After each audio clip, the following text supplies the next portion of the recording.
Halo teman-teman, jumpa lagi dengan aku, Linda.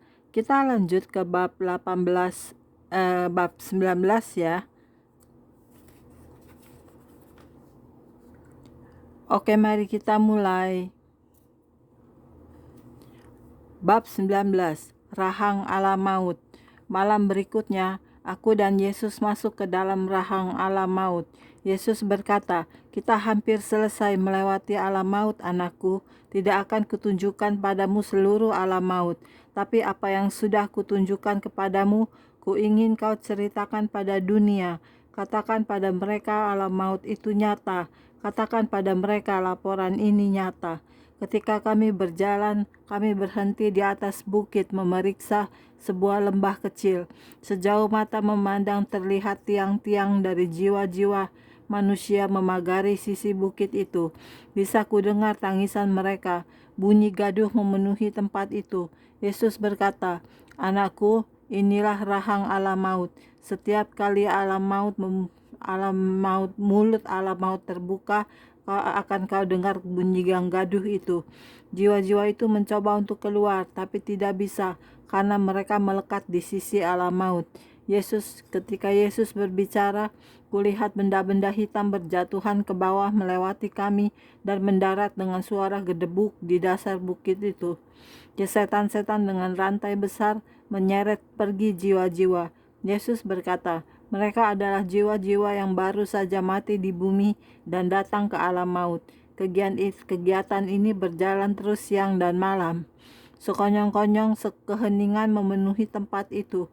Yesus berkata, "Aku mengasihimu, anakku, dan kuingin kau ceritakan alam maut ini kepada manusia di bumi." Kulihat jauh ke dalam rahang alam maut, lewat semacam tingkat di sisi rahang. Jeritan, kesakitan, dan siksaan terdengar dari sana. Kapan hal ini akan berakhir? Aku bertanya-tanya dalam hatiku, dan aku akan merasa senang sekali kalau bisa istirahat dari semuanya ini. Kemudian tiba-tiba aku merasa sangat terhilang. Tak bisa kukatakan bagaimana aku tahu, tapi segenap hatiku tahu. Aku tahu bahwa Yesus telah pergi. Aku merasa sedih sekali. Aku menoleh ke tempat di mana tadi dia berada, dan cukup yakin di sana tidak ada Yesus. "Oh tidak," jeritku. "Tidak lagi. Oh Yesus, di mana Engkau? Apa yang akan kau baca akan menakutkanmu." Aku berdoa hal itu akan cukup menakutkan sehingga kau mau jadi orang percaya. Aku berdoa supaya kau mau bertobat dari dosa-dosamu, sehingga kau tidak akan pergi ke tempat yang mengerikan itu. Aku berdoa supaya kau mau mempercayaiku, karena aku tak mau hal seperti ini terjadi pada siapapun juga. Aku mengasihimu dan berharap kau mau bangun sebelum segalanya terlambat. Jika kau seorang Kristen, dengan membaca ini, yakinlah akan keselamatanmu. Bersiaplah untuk berjumpa dengan Tuhan pada setiap saat, karena kadang-kadang sudah tidak ada waktu lagi untuk bertobat. Jaga apimu supaya tetap menyala, dan pelitamu penuh minyak. Bersiaplah, karena kau tidak tahu kapan dia kembali. Jika kau belum dilahirkan kembali, bacalah Yohanes 3 ayat 16-19, dan datanglah kepada Tuhan. Dia akan menyelamatkanmu dari tempat penyiksaan ini.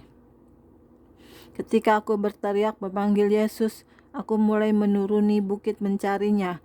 Aku dihentikan oleh satu setan besar yang membawa rantai. Dia tertawa dan berkata, "Kau tidak bisa lari kemanapun juga, perempuan. Yesus tidak ada di sini untuk menyelamatkanmu. Kau akan berada di alam maut selamanya." "Oh tidak," jeritku, "biarkan aku pergi. Aku berkelahi dengan segenap kekuatanku, tapi aku segera dibelenggu dengan rantai dan dilempar ke tanah." Ketika aku terbaring di sana, tubuhku mulai terbungkus oleh selaput aneh yang lengket dengan bau yang begitu hebat, sampai aku merasa mual. Aku tak tahu apa yang akan terjadi. Dan kemudian aku merasa daging dan kulitku mulai berjatuhan dari tulang-tulangku. Aku menjerit dan menjerit dalam ketakutan. "Oh Yesus," aku berteriak, "Engkau ada di mana?" Kupandang diriku sendiri dan melihat bahwa di seluruh daging yang masih tertinggal di tubuhku mulai penuh lubang. Aku mulai berubah warna menjadi abu-abu kotor, dan dari tubuhku berjatuhan daging-daging yang berwarna abu-abu. Timbul lubang-lubang di pinggang, di kaki, di tangan, dan di lenganku. Oh, aku menjerit. Oh tidak, aku di alam maut selamanya. Oh tidak. Aku mulai merasa cacing-cacing di dalam tubuhku, dan kudapati bahwa tulang-tulangku penuh cacing. Bahkan jika aku tidak bisa melihat mereka, aku tahu mereka ada di sana. Ku coba untuk menarik mereka dari tubuhku, tapi makin banyak yang datang menggantikan tempat mereka. Aku benar-benar bisa merasakan kebusukan di dalam tubuhku. Ya, aku tahu semua hal dan bisa mengingat dengan tepat apa yang telah terjadi di bumi.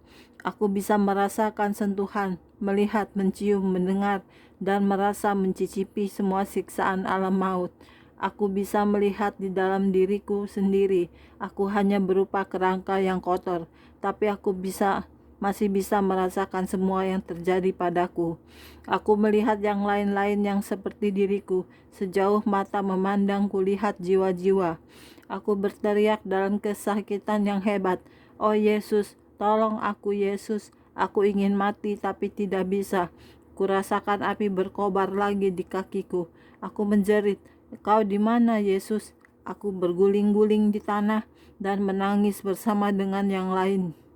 Kami terbaring di rahang alam maut dalam gundukan kecil seperti sampah yang dibuang. Jiwa kami dicekam rasa sakit yang tak tertahankan. Aku terus berteriak, Kau di mana Yesus? Kau di mana Yesus? Aku ingin tahu apakah ini hanya sebuah mimpi. Apakah aku akan terbangun? Apakah aku benar-benar di alam maut? Apakah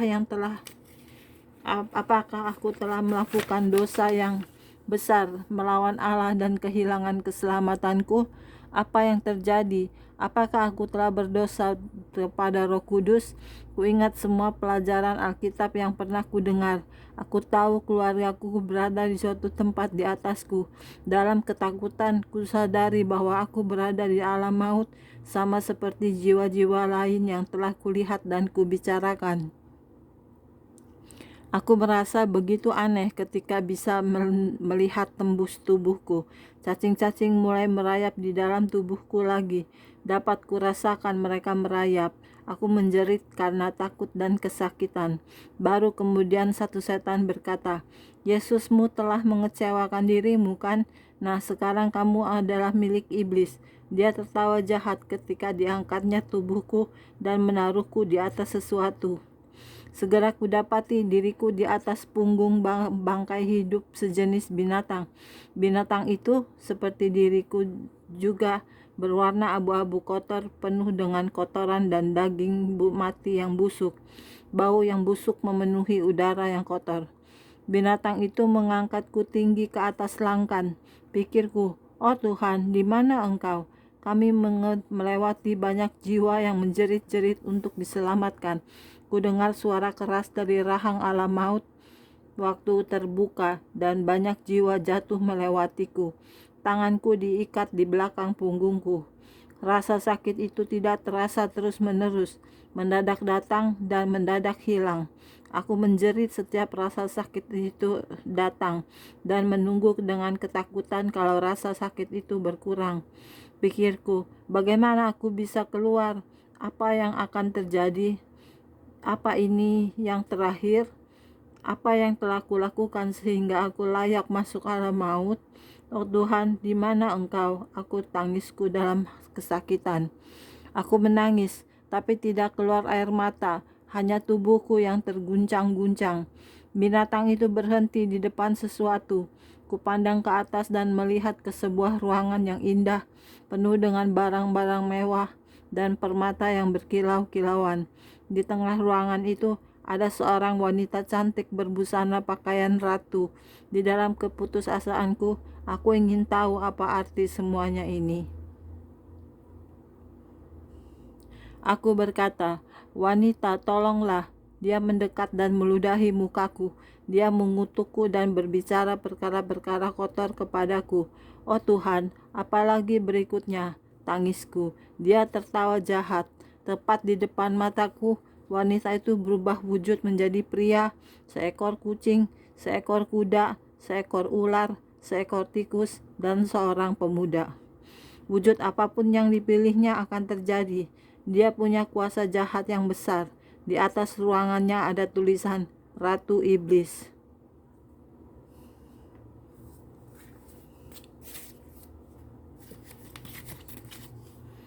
Oke, sekian dulu untuk hari ini videonya ya.